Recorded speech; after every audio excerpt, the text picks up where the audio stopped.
the possibility of harm. And that is why in a lot of dhikr we repeat it often. Bismillah alladhi la yadurru ma ismihi shay'an. So is that too long? Shall I break it up? Bismillah. So let's see if we can. Bismillah alladhi la yadurru ma ismihi shay'an.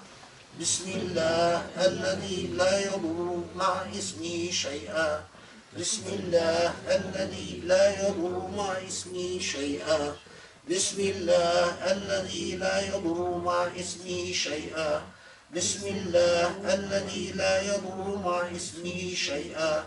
Bismillah alladhi la yadurru ma ismihi shay'an. Bismillah alladhi la yadurru ma ismihi shay'an. Bismillah alladhi la yadurru ma ismihi shay'an. Bismillah alladhi la yadurru ma ismihi shay'an. Bismillah alladhi la yadurru ma ismihi shay'an. Bismillah alladhi la yadurru ma ismihi shay'an. Bismillah alladhi la yadurru ma ismihi shay'an. Bismillah alladhi la yadurru ma ismihi shay'an. Bismillah alladhi la yadurru ma ismihi shay'an. Bismillah alladhi la yadurru ma ismihi shay'an. Bismillah alladhi la yadurru ma ismihi shay'an. Bismillah alladhi la yadurru ma ismihi shay'an. Bismillah alladhi la yadurru ma ismihi shay'an. Bismillah alladhi la yadurru ma ismihi shay'an. Bismillah alladhi la yadurru ma ismihi shay'an. Bismillah alladhi la yadurru ma ismihi shay'an. Bismillah alladhi la yadurru ma ismihi shay'an. Bismillah alladhi la yadurru ma ismihi shay'an. Bismillah alladhi la yadurru ma ismihi shay'an. Bismillah alladhi la yadurru ma ismihi shay'an. Bismillah alladhi la yadurru ma ismihi shay'an. Bismillah alladhi la yadurru ma ismihi shay'an. Bismillah alladhi la yadurru ma ismihi shay'an. Bismillah alladhi la yadurru ma ismihi shay'an. Bismillah alladhi la yadurru ma ismihi shay'an. Bismillah alladhi la yadurru ma ismihi shay'an. Bismillah alladhi la yadurru ma ismihi shay'an. Bismillah alladhi la yadurru ma ismihi shay'an. Bismillah alladhi la yadurru ma ismihi shay'an. Bismillah alladhi la yadurru ma ismihi shay'an. Bismillah alladhi la yadurru ma ismihi shay'an. Bismillah alladhi la yadurru ma ismihi shay'an. Bismillah alladhi la yadurru ma ismihi shay'an. Bismillah alladhi la yadurru ma ismihi shay'an.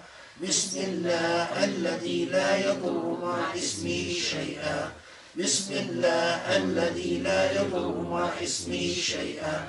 Bismillah alladhi la yadurru ma ismihi shay'an wa huwa as-sami'ul 'alim ya rabbal 'alamin. One of the cornerstone of all dhikr